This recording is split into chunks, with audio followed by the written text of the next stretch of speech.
Hello. അപ്പോൾ ഇന്നൊരു ബോട്ടി വീഡിയോ കേട്ടോ. അപ്പോൾ നമ്മൾ കടയിൽ നിന്ന് ബോട്ടിയും കുടലെല്ലാം വാങ്ങിയിട്ട് വന്നിട്ടുണ്ട്. ഇതവർ നമുക്ക് മുറിച്ചിട്ടാട്ടോ തന്നിരിക്കുന്നത്. ഇനി നമുക്കിത് ക്ലീൻ ആക്കിയിട്ട് ഒന്ന് ചൂടുവെള്ളത്തിലെല്ലാം ഇട്ട് ക്ലീനാക്കി നമുക്കിതൊന്ന് കുക്കറിൽ വേവിച്ചെടുക്കാം. ഒരു മിക്സിയുടെ ജാറിലേക്ക് കുറച്ച് പച്ചമല്ലിയും കുറച്ച് വലിയ ജീരകവും ഇട്ട് കൊടുക്കാവേ. ഞാൻ അളവൊന്നും പറയുന്നില്ല. നമ്മൾ എത്ര ബോട്ടി എടുക്കുന്ന കുടലൊക്കെ എടുക്കുന്ന അതിനനുസരിച്ച് നമുക്ക് എടുക്കാവുന്നതാണ് കേട്ടോ. അപ്പോൾ അതിലോട്ട് കുറച്ച് കുരുമുളക്, പിന്നെ കുറച്ച് ചെറിയ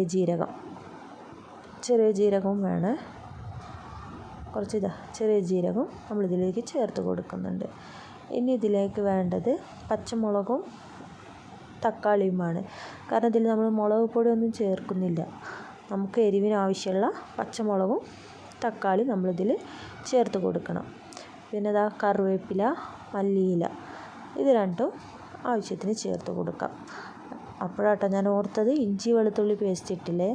അപ്പോൾ അത് വീണ്ടും തുറന്നിട്ട് നമുക്കതിലേക്ക് ഇഞ്ചി വെളുത്തുള്ളി പേസ്റ്റ് ഒന്നിട്ട് കൊടുക്കാം. എന്നിട്ട് ഇതൊന്ന് നന്നായി അരച്ചിട്ട് വരാം.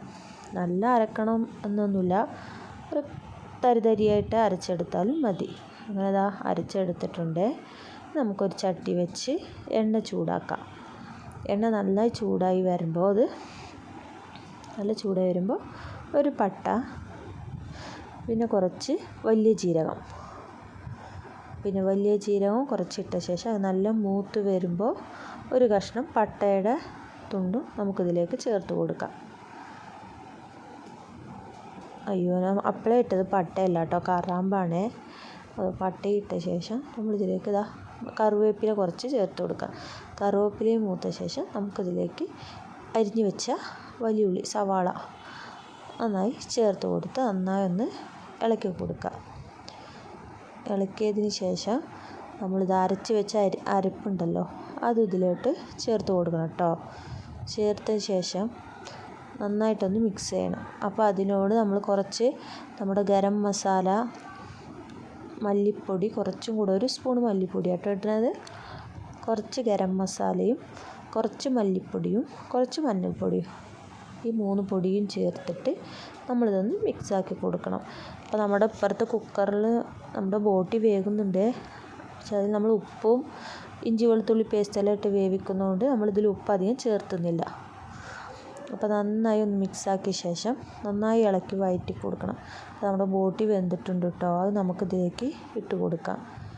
മിനിമം ഒരു 10 വിസിലേക്ക് മേലെ ഞാൻ അടിച്ചേ. നല്ല വേവുണ്ടായിരുന്നു. അപ്പോൾ അതും നമ്മൾക്ക് ഇതിൽ ഇട്ട് കൊടുക്കാം. ഇട്ടതിന് ശേഷം നന്നായി ഒന്ന് മിക്സ് ചെയ്ത് നമുക്ക് ഉപ്പ് വേണമെങ്കിൽ കുറച്ചുകൂടെ ഒന്ന് ചേർത്ത് കൊടുക്കാം കേട്ടോ. കാരണം ഞാൻ അപ്പോഴേ പറഞ്ഞല്ലോ, കുറച്ച് തന്നെ ഉപ്പ് നമ്മൾ ഇതിൽ ഇട്ടിട്ടുള്ളൂ. അപ്പോൾ ഉപ്പും നമുക്ക് കുറച്ച് ചേർത്ത് കൊടുക്കാം. നന്നായി ചേർത്ത ശേഷം ഒന്ന് മിക്സാക്കിയിട്ട് ഇതിലോട്ട് കുറച്ച് തേങ്ങാക്കൊത്തും മല്ലിത്തളയും ഇട്ട ശേഷം നന്നായി ഒന്ന് വഴറ്റിയെടുക്കുക. അപ്പോൾ നമുക്ക് ബോട്ടിനൊക്കെ നല്ല റെഡി ആയിട്ടിട്ട് കേട്ടോ. നല്ല ചൂട്ടോടെ ചോറിനും പൊറോട്ടയ്ക്കൊക്കെ നല്ല ടേസ്റ്റാണ്. ഇതിൽ മുളക് പൊടി ഇല്ലാണ്ട് വെറും കുരുമുളകും ജീരകം മല്ലിയും വെച്ചിട്ട് ഉണ്ടാക്കിയതാണ്. എല്ലാവരും ഒന്ന് ഉണ്ടാക്കി നോക്കൂ കേട്ടോ. അപ്പോൾ നമ്മുടെ ബോട്ടിക്കറി റെഡി ആയിട്ടുണ്ടേ. നല്ല ചൂട്ടോടെ ആവി പോണ പൊട്ടിക്കറി അല്ലേ. അപ്പോൾ എല്ലാവരും ഒന്ന് ട്രൈ ചെയ്യണം കേട്ടോ. അപ്പോൾ അടുത്ത വീഡിയോയിൽ വീണ്ടും കാണാം.